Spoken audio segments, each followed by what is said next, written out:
Good morning. Welcome to Unity of Port St. Lucie, everyone here and all of you out there on YouTube. Please stand and join us as we sing our opening song, One Light.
At our last board meeting, we asked Reverend Linda if she would compose a new prayer for inner peace for us. I actually love the other one, but we've been using it for years now.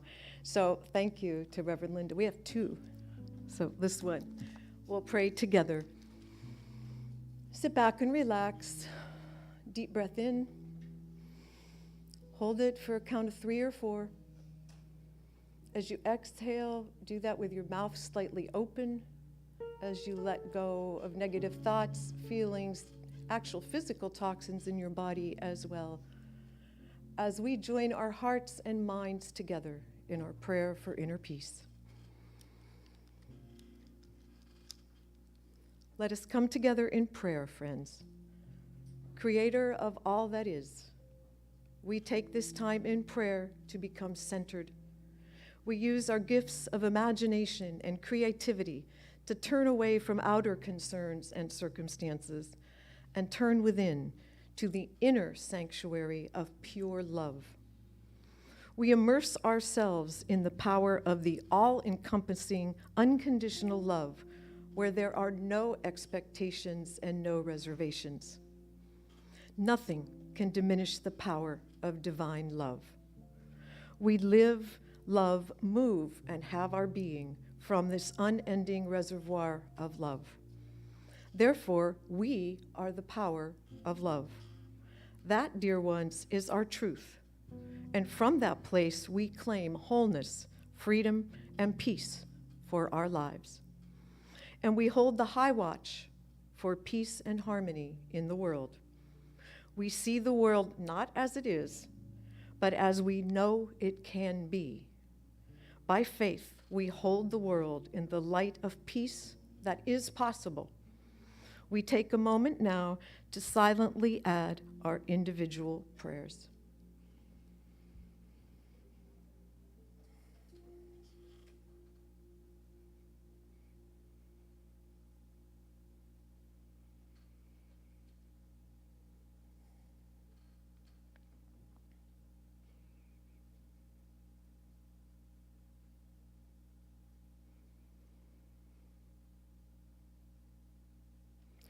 We go forward now, knowing the light of God shines on our paths, and we are grateful.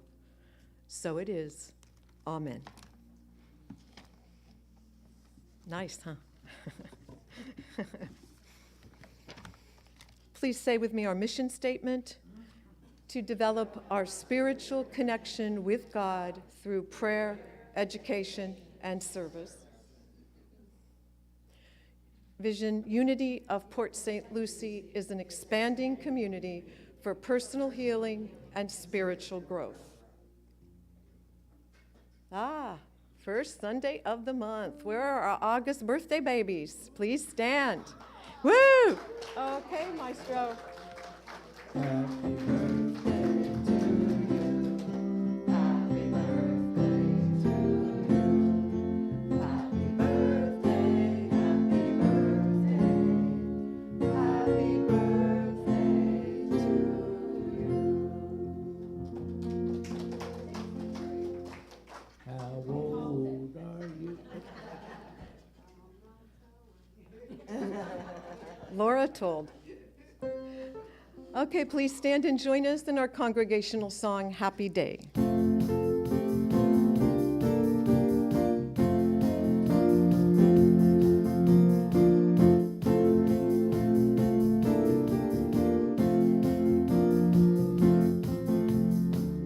I'm glad to wake this happy day.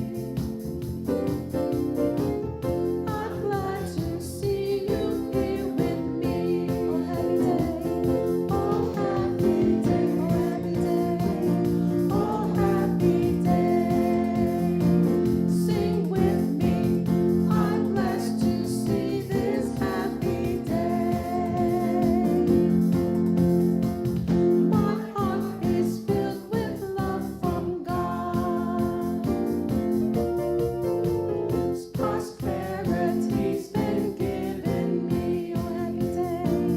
Oh happy day, oh happy day, oh happy day, oh happy day, oh happy day. Sing with me. I'm blessed to see this happy day. Come follow me, I have the right. If you fall down, I'll pick you up. Oh happy day, oh happy day, oh happy day. Sing with me, I'm blessed to see this happy day. Oh happy day, oh happy day, oh happy day. Sing with me, I'm blessed to see this happy day. Oh happy day, oh happy day, oh happy day, oh happy day. Sing with me, I'm blessed to see this happy day.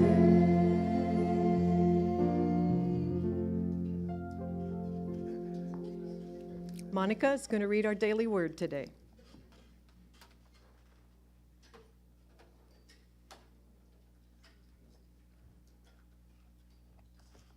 Good morning. Releasing the past, I make room for the future. My life experiences have provided me with many gifts. From joyous to painful, I have taken something for each one, a nugget of wisdom, understanding, solace, that has helped me evolve into the person I am today. I am always growing, always changing. With gratitude, I receive the blessings while letting the painful memories go. I have no room for regret and do not dwell on things I have no power to change. As I release the unwanted thoughts and unpleasant memories, I free myself to enjoy new experiences and create beautiful, lasting memories. With an uncluttered mind and an unburdened heart, I embrace the present moment and eagerly create my bright, beautiful future. All together, a time to seek and a time to lose, a time to keep and a time to throw away. Ecclesiastes 3:6. Today's affirmation, releasing the past, I make room for the future.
It is true, friends. The presence of the Lord is in this place, everywhere we are, in fact. There is no spot where God is not. We take a few moments at Unity on Sunday mornings when we come together to experience the presence of God, individually and collectively. And we do that by beginning to relax deeply, first of all. Very deeply, sinking into the chair or sofa we're on completely, allowing this piece of furniture to support us, do its job. We let go, let go. We sit straight, feet solidly planted on terra firma, hands free of objects. We might place them palms up on our lap, on top of our legs. Palms up as an indicator that we are open. We are open to receive. We are open to give. We are a channel for God's love. We are channels for God's love. Clear, open, aware channels. We take these few moments to allow that truth to sink in, to anchor itself into our DNA. We are God's instruments, friends. We begin right now to release the need to hold on to anything demonstrated in the outer by our habit of clenching. So we scan our bodies, starting at the top of our heads, moving down through our face, our neck, shoulders, arms, torso, all the way down to our toes, scanning for any tension, any clenching. And if we find it, we simply release it. What a gift, releasing tension. Let it go. Breathe into it. Because you see, friends, breath is life itself. It is God. Breathe into it.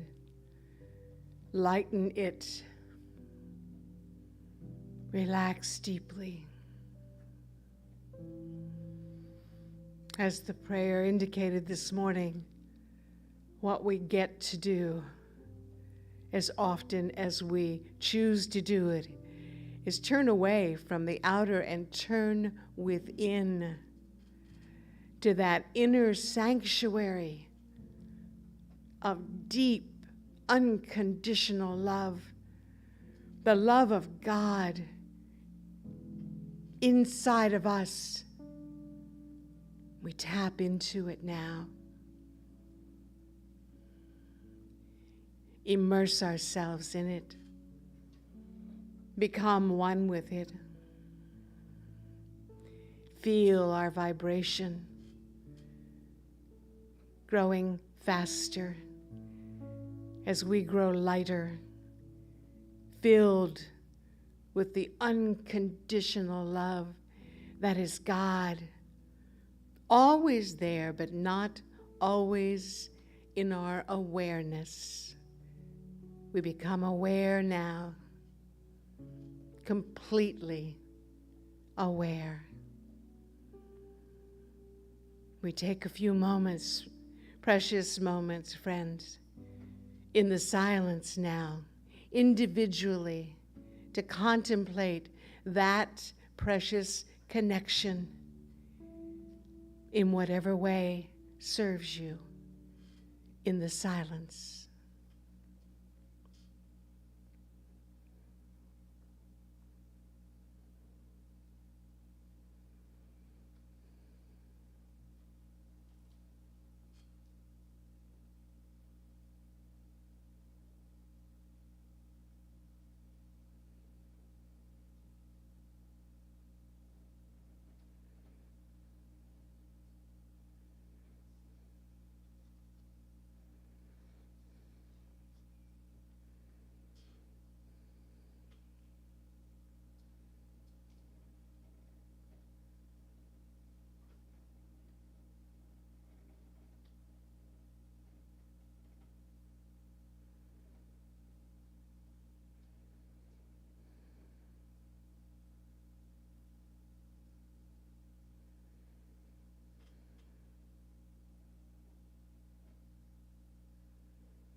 Now, very slowly and very, very gently, lovingly, begin to return your attention to the outer, expressing gratitude to yourself for making time today to come together, be with your spiritual community, for making time to sit in the silence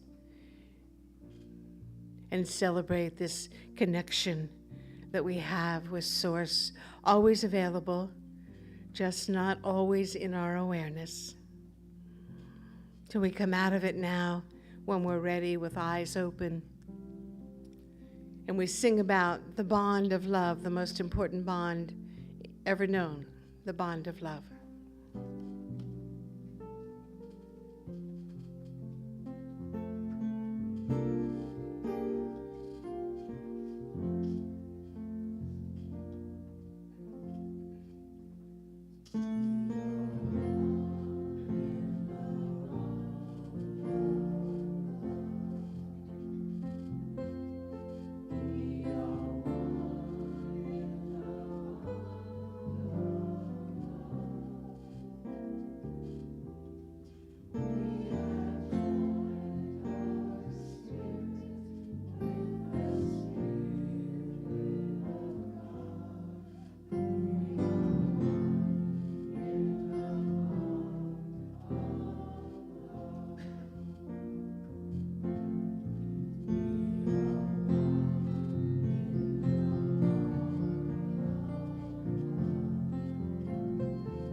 Good morning. I'm looking out and seeing some of you for the first time. You weren't here last time I looked. Good to see you. Good to see you today. My talk title today is Now to the Tao. I know. I can't help myself. It was too easy almost. I love to rhyme, and that's not my best rhyme ever, but it rhymes nonetheless. Now to the Tao. And what you see there on the side is a copy of the text that I'll be talking about today, at least the cover of an interesting looking copy, actually, one I wouldn't mind owning, but that's a whole nother story. Now to the Tao. I thought it would be important maybe to begin with a little humor. There was an American man seeking peace among all the religions of the East, and he found himself a guru. After his new teacher had spoken for about an hour on their first experience together on the importance of following one's inner nature along the path, the man, his new student, interrupted to say, "I thought the idea was to lose your desires to attain enlightenment," to which the master answered, No, that was Zen. This is Tao."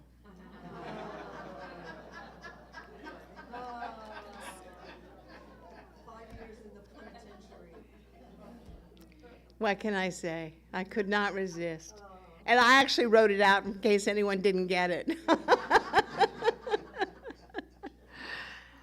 The earliest history that I have with this religion, Taoism, I don't remember when I first became aware of it, but it was probably back in the 70s. My first struggle was pronouncing it. John Hayes did that for a moment this morning, took me back right away to my earlier memories. How come T-A-O sounds like D-O-W? Well, I'm not Chinese. I cannot answer that question. It sounds like Dow. The correct way to say it is Dow, like the Dow Jones Industrial Average. I know, it's the best I could do. Dow. That's how you say it. The religion itself is called Taoism. That's correct. You can say that, Taoism. And people who follow it are called Taoists. So we got that, right? Everybody say Tao. It's important to pronounce these things correctly, I think. If you're going to engage in anything resembling an intelligent conversation with someone about a religion, you should at least know how to pronounce it, right? Bottom line. The religion is based on an ancient, ancient text called the Tao Te Ching. Let me say that again so you know how to say it. Tao, T-A-O again. Day is spelled T-E, but pronounced like D-E. Tao, Day. Ching is spelled C-H-I-N-G, but say it like there's a J instead of a C-H. Tao, Te Ching. Say Tao, Te Ching. Oh, look at you. How smart you are. It's a short book. Well, depending on how much has been added to it. Sherry brought me a copy this morning. There's been a lot added to it in this case. This is one of her many copies. It actually consists of a total of 5,000 Chinese pictograms, the equivalent of 81 verses or chapters in English, just 81. And each one is a page long. So if I open this up randomly to any page at all, if you can see this, you see that the text itself appears on one page. Authors call that, people who study the Tao call that a chapter. I call it a verse. By whatever name you call it, it's one page long. So there are 81 verses in the Tao, period. And many of them are very short. Some of them are not so short, but none of them should extend beyond a page. If somebody has published a translation where the verses are longer than a page, I'd be suspicious about that, unless it's a book this size, of course. Reverend Paul John Roach, the author of the book called Unity in World Religions, the one that I've been using primarily as my reference for this series, says, quote, "Short as it is, it contains wisdom that can take a lifetime to understand." Short as it is, it contains wisdom that can take a lifetime to understand. There are many, many, many translations, friends. I recommend owning one. It's a very handy little book to pick up and use for meditation or contemplation. Sometimes I grab a passage and read it from any number of sacred texts that I own. Sometimes I'll just grab a book, read a passage, and use it to sit quietly and reflect, to contemplate. The Tao Te Ching is perfect for such an activity. Some translations are better than others. If you're going to buy one, you might want to do just a little bit of research. In the back of the book, many of you purchased a copy of Unity in World Religions. In the bibliography, in the very back of that book, Reverend Paul gives you a couple of suggested translations that he recommends. So you would be very safe purchasing one of them. Or just Google translations of the Tao and then go to a reference that you trust and see what they say. So some are better than others. And Reverend Paul tells us in his book that the Tao Te Ching has been translated more than any other religious text in the universe except for the Bible. An interesting aside for you, I think you'll appreciate. I don't know if you knew this, but Dr. Wayne Dyer, I know that all of you are familiar with him, Some of you probably would call him one of your master teachers or favorite teachers of all times. I certainly did, loved the man dearly. You may not know this, but he decided to spend an entire year of his life dedicated to the study of the Tao. His friend Stuart Wilde, who, it's a shame Bob Bounds isn't here today because Bob Bounds and I share a mutual admiration for this man named Stuart Wilde, who has passed away several years ago, but who was he was a wild philosopher, teacher of all things spiritual. Fascinating man. Well, he happened to be one of Wayne Dyer's favorite teachers as well. So his friend Stuart gave him a copy of the Tao. That's how Wayne came to know about the Tao in the first place, and said, "Hey, buddy, this might be the best book you'll ever own. Check it out." And Wayne said he put it on a shelf. Have you ever done that? My prayer partner and I were just moaning the other day about the fact that each of us has somewhere between 4 to 6 books stacked up ready to read whenever. So he put it on a shelf, and he told Oprah Winfrey in an interview, which you can find on YouTube, that it kept calling to him. The Tao kept calling to him. And so finally he decided this is it. When he was age 65, he decided he was going to spend 1 year studying the Tao. The Tao has 81 chapters. He divided 81 into 365 days of the year and decided he would spend 4½ days on each chapter. That's how Wayne Dyer's mind worked. And he did. He did. He tells all about it in an Oprah interview you can find on YouTube. And so every 4½ days, he would turn the page and read a new verse or a new chapter.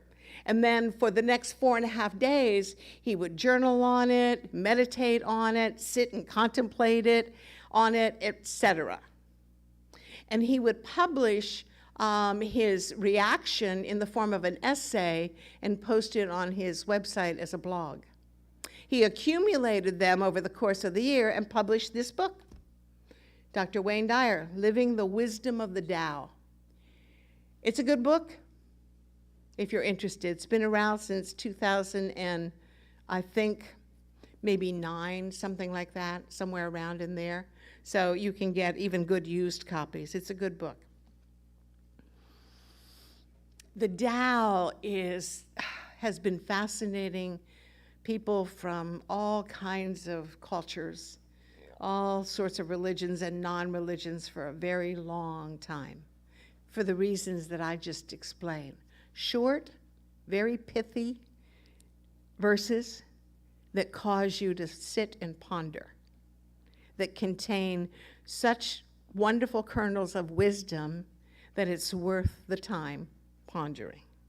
Layers and layers of meaning beneath the surface of those statements. The religion that formed around the writing of the Tao Te Ching, the religion Taoism, is linked to someone named Lucie, L-A-O, I didn't write that down for you, T-Z-U, Lucie. He's said to have written the Tao Te Ching. Some say, and you'll find stories online about this, that he was a contemporary of the Chinese philosopher Confucius, and that the two of them hung out together. There are a lot of stories about that. Well, regrettably, it turns out not to be true, since Confucius was born 1,000 years after Lucie. You know, I mean, unless he communed with spirits, it's highly unlikely that the two of them shared anything, in the flesh at least. And there are lots of legends around how Lucie came to write the Tao Te Ching. I shared with you last week that there are lots of legends around how the Buddha came to his revelations. And Estelle, who studies Buddhism online with a group, came to me afterward and she said, you know, I never heard that. I've heard lots of stories, but not that one. My point is that there are lots of stories out there. You can choose the one that works for you. The one that I'll share with you is that this man, Lucie, gained a reputation in the far reaches of China where he lived for going around talking about such incredible wisdom that people insisted one day that he write it down. Write it down. He didn't want to. Much like Charles Fillmore never wanted to write any of his teachings down. He was forced to. Lao Tzu finally said, fine. And so he very quickly, blum, blum, blum, blum, blum, blum, blum, wrote off these 81 verses. Whether or not that's true, you be the judge. You could decide. And by the way, nobody will ever know. Modern scholars believe that it was actually written over a period of time and that it came from various sources. So maybe modern scholars 20 years from now will say something different. With regard to Taoism, the religion itself, the Tao Te Ching is not the only sacred text. It's just the only one we ever hear about here in the Western world. There is another sacred text, and the author's name is, no doubt about this, someone named Chuang Tzu. His text is called Chuang Tzu. It's pretty simple and straightforward.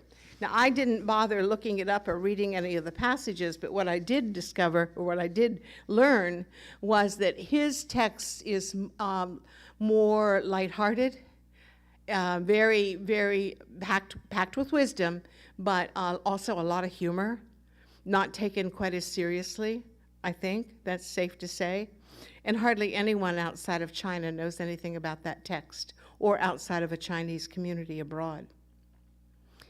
The religion of Taoism includes a lot of rituals and practices. They have a lot of core beliefs. But outside of China or a Chinese community, there's very little known about all of that. The Tao Te Ching is really the one thing that is popularly known about Taoism, that text itself. So what is it? And why do people say it takes a lifetime to understand it? Well, let's look at some of it together. Before we do that, let me just tell you that the whole thing starts, the very first words of the Tao is, quote, the Tao that can be told is not the eternal Tao. It takes a moment, maybe, to be with that statement, to unwrap it and understand it. Words do that sometimes, trip us up, don't they? Get in the way.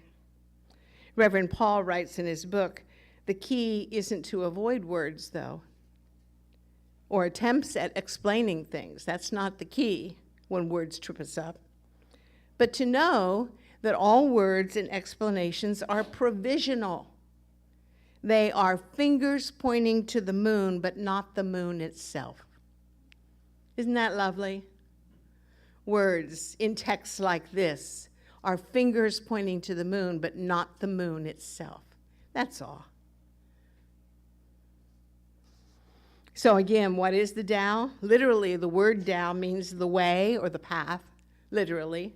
That's the definition of the interpretation of it. It's very comparable to what the Bible calls the Word, or Logos. In the beginning was the Word. Well, in Taoism, in the beginning was the Tao. Same thing. Ancient religions all have slightly different words to use for this concept, but it exists everywhere. Theologian Paul Tillich calls it the ground of all being. Charles Fillmore called it divine substance. I was struck when I looked at passages within the Tao, again, in some cases after many years, at the comparison, the similarity to Unity's teachings. Let me share one with you. This happens to be verse 42, right from the Tao Te Ching. The Tao begot one, one begot two, two begot three, and three begot 10,000 things. The 10,000 things carry yin and embrace yang. They achieve harmony by combining these forces. Lots of things flooded into my brain when I contemplated this. I thought about all the begatting and begotten going on in the Bible, right?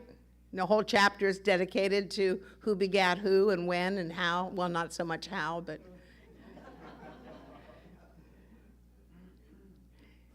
a lot of begatting. So maybe all of that begatting has a different truth to it. Maybe there's a different reason that all that begatting appears in print in a sacred text. Has nothing to do with giving birth to descendants. Just something for you to consider. What came to me ultimately about that was, this is the way. This is the way of things, friend. Everything starts with God. The Tao begot one, God. Call it whatever name you want. One, God. One begot two. Well, God created something. Something was created out of this energy field in which we live and breathe and have our being. Something was created. Amongst them is us. And what have we done with the creative process? We've created 10,000 things plus 10,000 plus 10,000 plus 10,000. And I'm talking about ideas. Ideas, right? We make up stories, what we do. It's what I do. Make up stories immediately. The moment I look at something, I make up a story. That's the author in me. You just make stuff up. I need to know, so I make up a story if I don't know. 10,000 things. We have all kinds of ideas that we germinate, that we engage with, don't we? All kinds. Ultimately, though, what drives us? I believe with all my heart it's going back to oneness. We go full circle. We go full circle. We come into being. We engage with all the ideas that are out there. It's like going to a smorgasbord. There's so many ideas in the universe for us to play with. Some of them resonate with us, and some of us make us feel yucky, and then we figure out how to stop the yucky. And if they make us feel good, we try and figure out how to feel good more times. We do all of that. It's called living, right? It's very rich and wonderful and marvelous. But ultimately, what gives us happiness beyond definition, beyond the temporary, is a return to source. Does that make any sense to you? Yeah.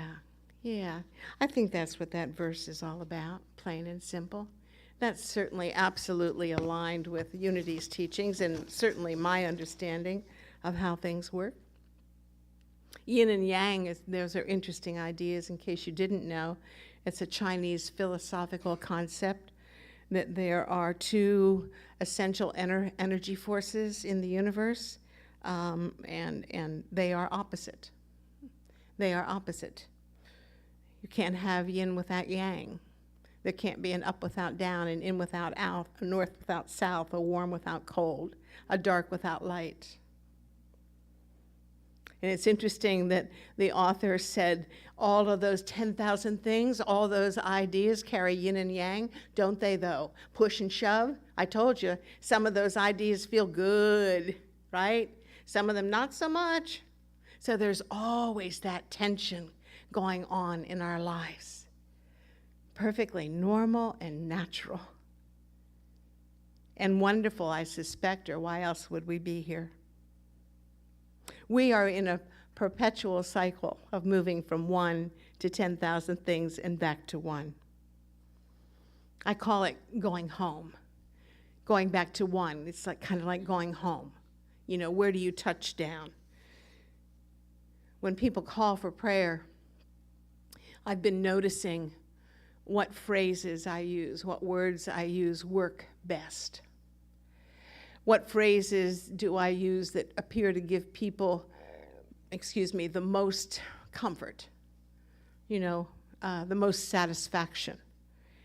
and unequivocally, undeniably, 100% of the time, whatever expressions I use to encourage people to turn from without to within and place their thoughts on God, it's like anything else I say after that doesn't matter. And they may have called because they have an ingrown toenail, and they asked me to fix it with prayer. And of course I don't. I can't. Only they can do that. But the point is, as soon as I tell them to turn from without to within, and then take them in there and establish that experience of oneness for them, 99.9% of the time they'll say, "Oh, thank you, I feel better already now." I never talked about the toenail. Do you see what I'm saying? It's a matter of taking people home again, because I think that's what we all strive to do. Get back in there. Get back into our heart space, our source. Touch down with God. Return home. Like Buddhism, if you read the Tao from beginning to end, you'll come away with a sense that it's, among other things, seems to stress letting things be. Like Buddhism, letting things be. The idea is not to improve anything, but allow it. Not to improve anything, but allow it. Byron Katie wrote a book, brilliant piece of work, and then adopted a whole series of tapes and all kinds of things around the idea that it would be really cool if we learned to love what is. Sounds simple, not. Sounds simple, not so easy. Not so easy. Let things be is a difficult thing. So let's take a look at one more verse of the Tao. This is number 16. Empty your mind of all thoughts. Let your heart be at peace. Watch the turmoil of beings, but contemplate their return. Each separate being in the universe returns to the common source. Returning to source is serenity. And that's what's going on when you pray with people the way I've described. Serenity. Isn't that what we're all looking for? The peace that passeth understanding. Give me some of that. I'll take that over Ben and Jerry's. That's saying a lot. Serenity. That's what everybody wants. Peace, love, serenity. And that's what that verse is about. So now you have some sense of what it is maybe about the Tao Te Ching that attracts such interest, that has made it so revered for so many people for so long. Once the Western world discovered it, boy, I'll tell you what, we went crazy. We published so many varieties of it that there are too many to count. It's a very, very rich, useful, beautiful text. Wayne Dyer, 10 years after that year he spent, in fact, on the year he died,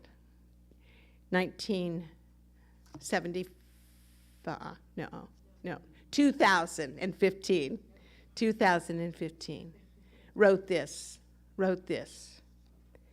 He said, in reflection and honoring of the upcoming 10-year anniversary of my experience reflecting and walking the path of the Tao, I'll be spending the coming year, my 75th, reflecting on all that I have learned from Lao Tzu and how his wisdom book affected my life in the past decade. His lessons have helped me behave in less ego-directed ways, practice more selfless humility, live softer with a kind of detached contentment. I value listening more and speaking less. And I noticed nature's inherent wisdom so much more. And then he died. Interesting, isn't it? Died peacefully, I might add. And maybe the Tao helped him do that, make that transition. So, friends, next week we're going to wrap it up by looking at this smorgasbord of world religions, looking for some common threads. I'll point them out to you, considering what they share and what they don't, and have some fun with it. Until then, God bless you. Thank you.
Gotta love self. Can't put life on a shelf.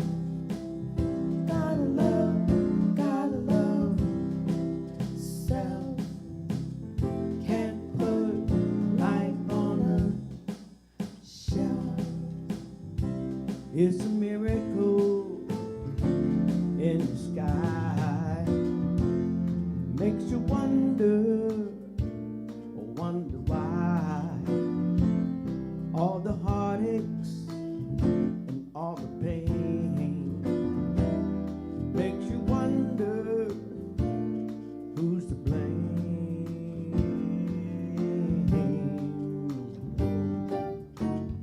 Gotta love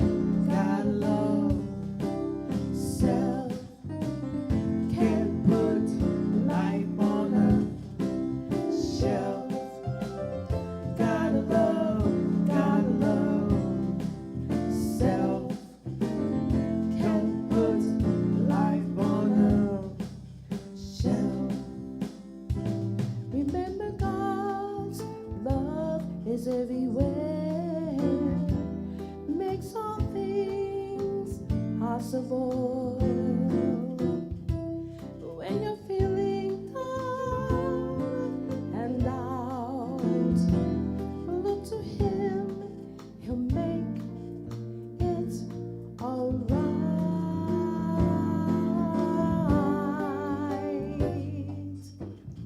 Gotta love self. Can't put life on a shelf.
Thank you, Jeff and Linda, and thank you, Reverend Linda.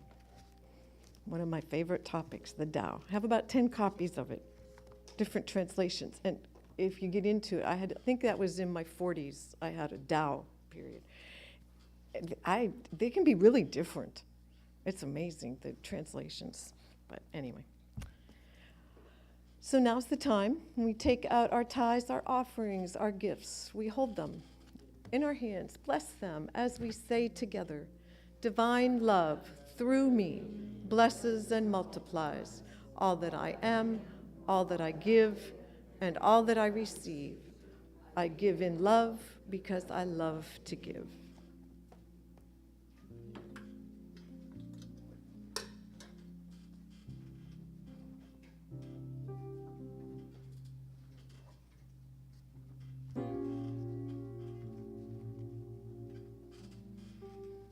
Marvia Reed, who is a young lady right there. Oh, sorry.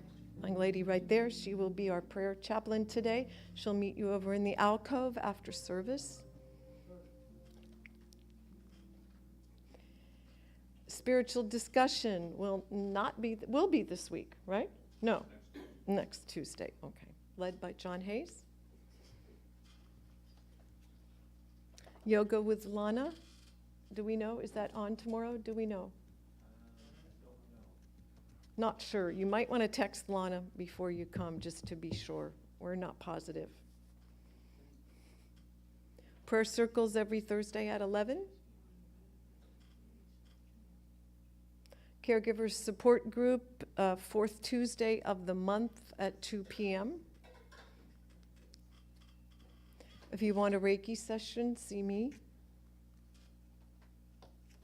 And thank you to everybody who comes during the week, before or after service, and helps with everything.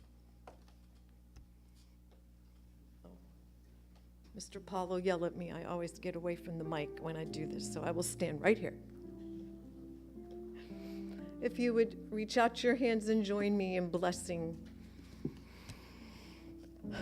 Creator of all that is, we thank you for each and every one of these offerings. We bless the hands that gave them, the person that gave them. We bless them to your use, your wisdom through Unity of Port St. Lucie. We ask for divine guidance in every decision that we make.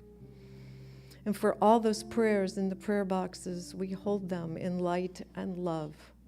And as we do this, surround them in light and love. Put in that circle of light, in the circle of healing and comfort and peace and serenity, all the people, the names of everyone on our hearts.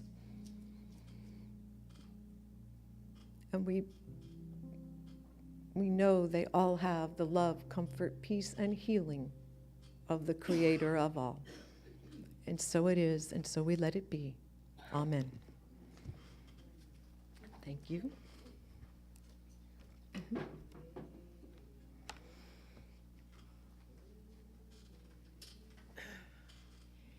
So I'm back. This is something I'm not looking forward to doing, and the small number of people in here who know about this understand my feelings. I looked at the Daily Word, and it says, my life experience has provided me with many gifts, and it has, friend. Being a part of you is one of them. But I'm here to announce to you that I'm going to retire. Yeah, very, very, very difficult decision for me to make. Extraordinarily painful, difficult. One I handled.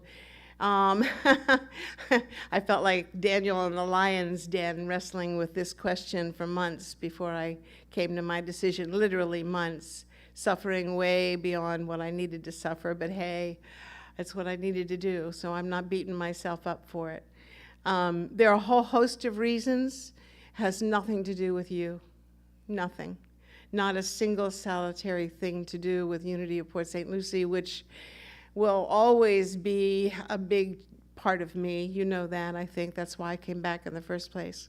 When I came back and decided and agreed to do this part-time, offered to do this part-time, I didn't expect to stop doing it quite this soon, but God had other ideas. And so I am, the end of September, leaving the area and moving back to where I came from, somewhere in the Daytona Beach area to be close to my daughter, which is what I need to do right now.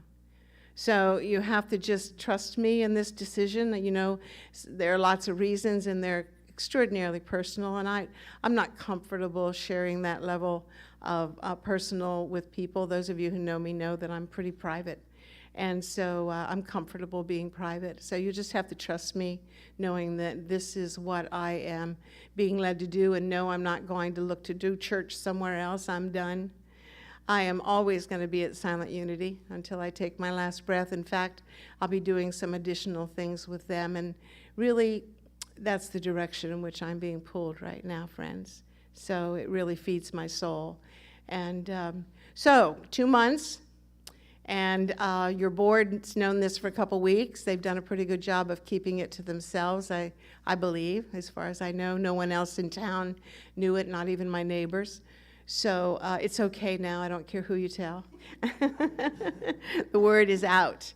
I will always love you. As I said to the board, I would like to come back every now and then and stay with one of you and speak on a Sunday morning and hang out with you in the evening. And of course, every once in a while, I would be delighted to do it on Zoom.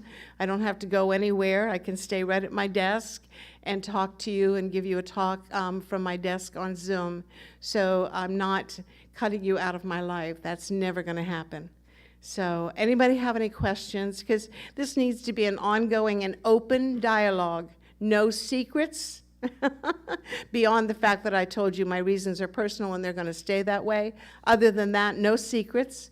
So ask me anything, truly anything you want, and you can do that from now until the day I leave. So for the moment, anything on your mind you want to say or ask, do it. Speak up. You might be in shock. All right. God bless you. Thank you.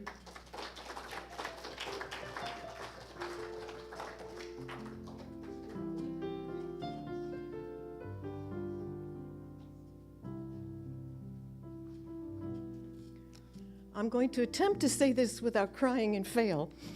I just want to say on behalf of Unity of Port St. Lucie, you have always been, are now, and will always be to us a blessing.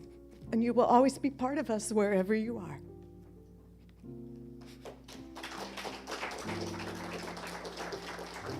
I like that.